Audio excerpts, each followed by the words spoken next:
Paz do Senhor pra você, sextou. Final de semana chegando, glória a Deus, né?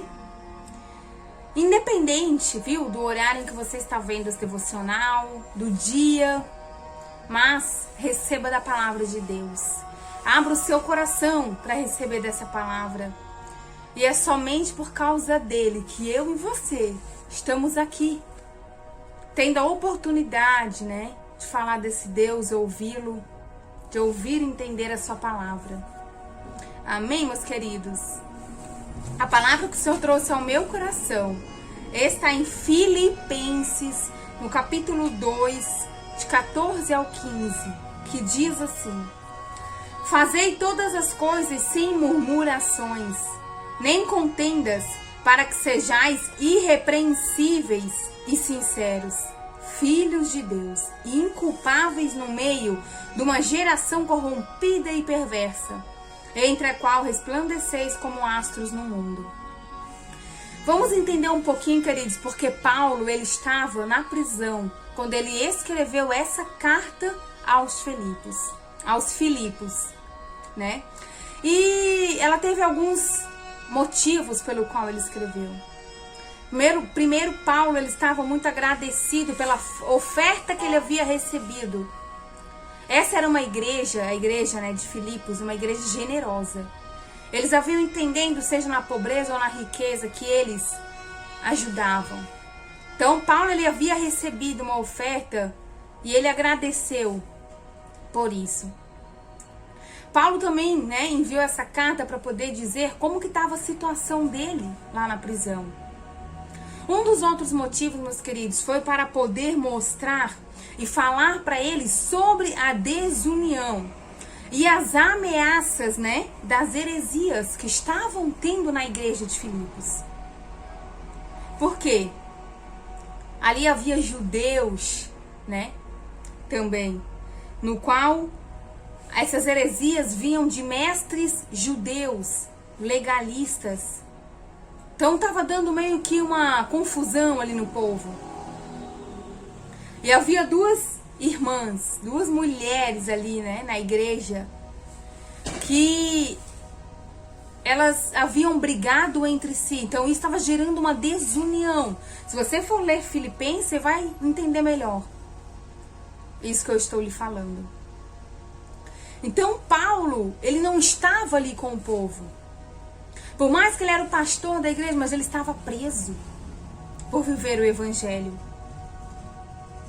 Então ele escreveu a carta exortando, mostrando para eles: vocês precisam parar com isso.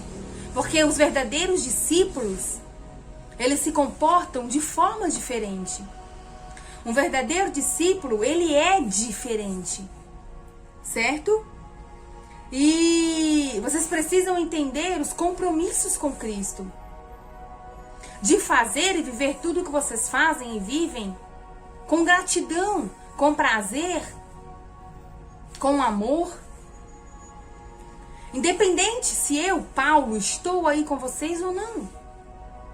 Mas não façam diferente ou, né, com menos gratidão ou de qualquer jeito porque eu não estou aí. Porque não é para mim que vocês fazem, é para Deus. É isso mais ou menos que Paulo estava falando. E existia sim, queridos, estava tendo murmuração, contenda na igreja, assim como existe nos dias de hoje. Só que um papel de um discípulo de Jesus é ser diferente. É agir diferente. Murmuração, a gente sabe, né? Ato ou efeito de murmurar, murmúrio, rumor infundado, boato falatório. E contenda, o que é? Alteração, rixa, discussão, discórdia no meio da igreja. Tanto que nós podemos ver no versículo 12, que ele diz: Por isso, meus amados, assim como sempre obedecestes, não só na minha presença, mas muito mais agora na minha ausência, trabalhe ou desempenhe sua própria salvação com temor e temor. O que ele está querendo dizer? Vocês já foram salvos. Então não se preocupem que vocês precisam fazerem obras para requerer salvação. Não, vocês já foram. Então fazem tudo por gratidão a Deus. Por já ter tido a salvação, façam. Tenham prazer. Que graça tem, sabe? Que valor tem, que diferença um discípulo de Jesus faz, fazendo tudo o que faz, murmurando, reclamando. O mundo faz isso. Você vai precisar fazer algo na sua casa, na sua família, comida, limpar a casa, levar o filho na escola, trabalha o dia inteiro e ainda tem que fazer o serviço da casa. Não murmure. Faça com prazer, porque acima de tudo fazemos para Deus. Paulo estava dizendo, eu não estou aí, mas vocês têm Cristo? Ele é o Senhor de vocês. Não é para mim que vocês fazem, é para Ele. É para Jesus. Para que o nome dele seja glorificado. Queridos, murmurações, quantas vezes no meio da igreja, próprios irmãos, se alguém chegar para você falando de outro irmão, que não concorda, que não acha isso, aquilo, olha o jeito dela, olha o jeito que ela se veste, olha o jeito que ela vem. Queridos, tudo que você faz, tudo que você fala de alguém, de forma negativa, não agrada a Deus. Porque você não está falando com ela presente. Ou você vai para Deus e pede sabedoria, né? Para Deus te dar sabedoria para conversar com essa pessoa, mas com amor e na palavra. Ou nem vá, peça para Deus curar o seu coração. Porque não agrada a Deus. Não agrada a Deus, porque isso vai contaminar outras pessoas. Talvez pode ser que você seja uma pessoa que você recebe muito, pessoas vêm até você. Mas também cuide que Deus te dê sabedoria para você orientar na palavra.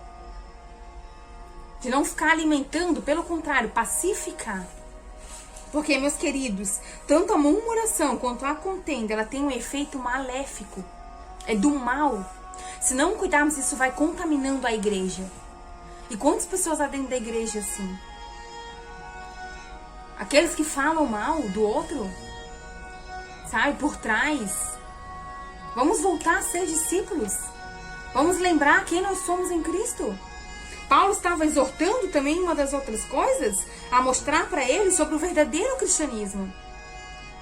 O que Jesus tem nos ensinado, o que a palavra diz. Vamos ser verdadeiros discípulos, não vamos deixar com que a murmuração, as contendas entrem, né, nos nossos corações. Porque isso tem em toda a igreja. Mas quem é discípulo, está ligado na palavra, ele vai cortar isso pela raiz, vai cortar logo, não vai querer ouvir, vai sair dali, não vai concordar. E o que ele vai fazer para Deus vai ser prazeroso, porque ele entende que é para Deus.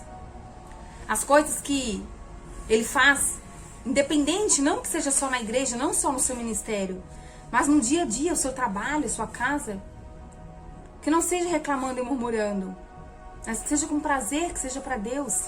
O próprio Salomão já dizia, né? As palavras do tagarela ferem como espada de 2 gumes, todavia a língua dos sábios promove cura.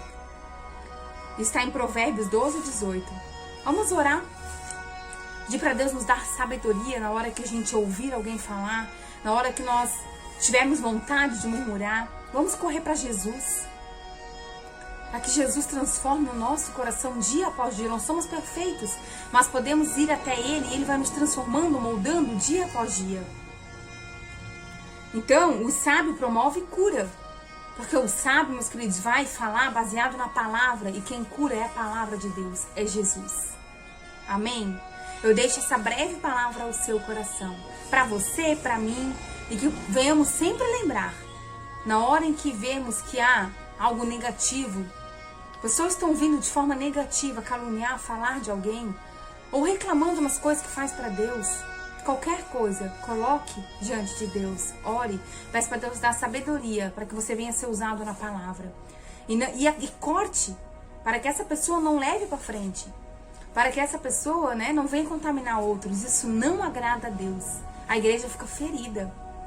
Então, queridos, eu louvo a Deus por essa palavra, uma exortação, né, de Deus a nós, um alerta, uma reflexão.